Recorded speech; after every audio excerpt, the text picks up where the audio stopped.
Day 1. The morning. Everything changed. You wake up on a normal Tuesday morning. You check your phone like you always do. Half asleep, eyes barely open. You see the number in your bank account. You sit up straight. You count the zeros. You count them again. You put the phone down. You pick it up again. Still there. Every single zero still perfectly in place. You stare at the ceiling for a long time. Your brain is running, but nothing is loading. First decision of the billionaire era. Breakfast. You call a 5-star hotel downtown and ask if they deliver. They say that is not a service they offer. You ask how much it would cost for them to start offering it. Just for today, just for you. There is a very long pause on the phone. Breakfast arrives 45 minutes later. Silver tray, white cloth on top, a small flower on the side, a flower on a breakfast tray, delivered to your door. You eat alone in complete silence, staring at the tray. This is the beginning of something you are not remotely prepared for. Day 2. The shopping problem.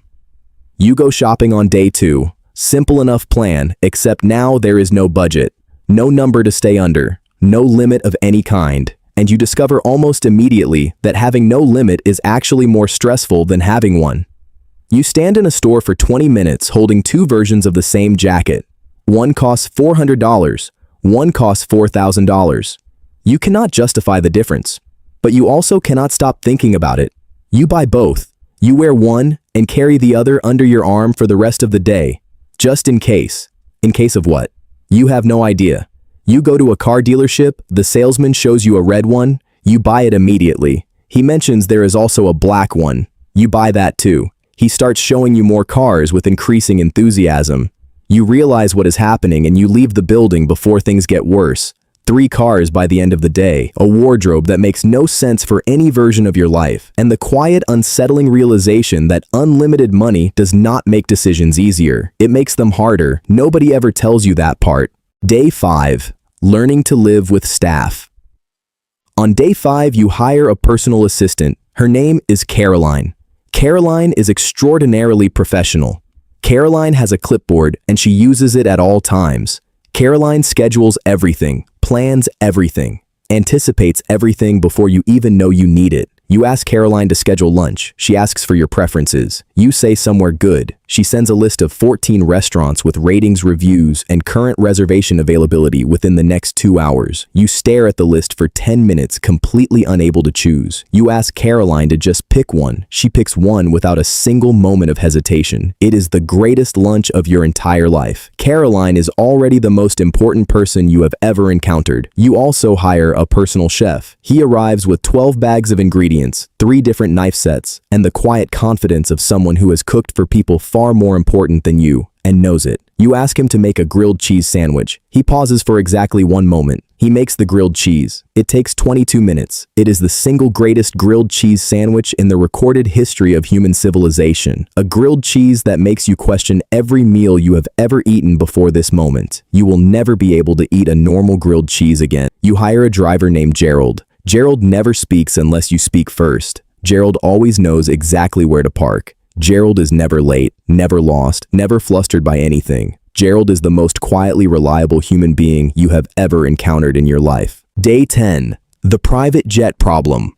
On day 10, you buy a private jet. This was always going to happen. There was never a version of this story where you did not buy a private jet. The jet is everything. White leather seats so soft you immediately forget what normal chairs felt like. Complete silence at 35,000 feet above everything. You fly to Paris. Not for any reason, not for a meeting or an event or anything specific at all. Just to go, because you can. You land. You have lunch at a restaurant with no prices on the menu. You walk around for a while. You fly home. Total time away from home, 7 hours. Time actually spent in Paris, 90 minutes. The problem with owning a private jet is that commercial flying now feels like something being done to you against your will. 2 weeks later, you accidentally book a commercial flight. You board, you sit down. The person in front of you reclines their seat immediately and completely into your knees. You stare forward for a moment. You stand up. You call Gerald. Gerald has the jet ready in 90 minutes. You wait in the airport lounge eating complimentary snacks.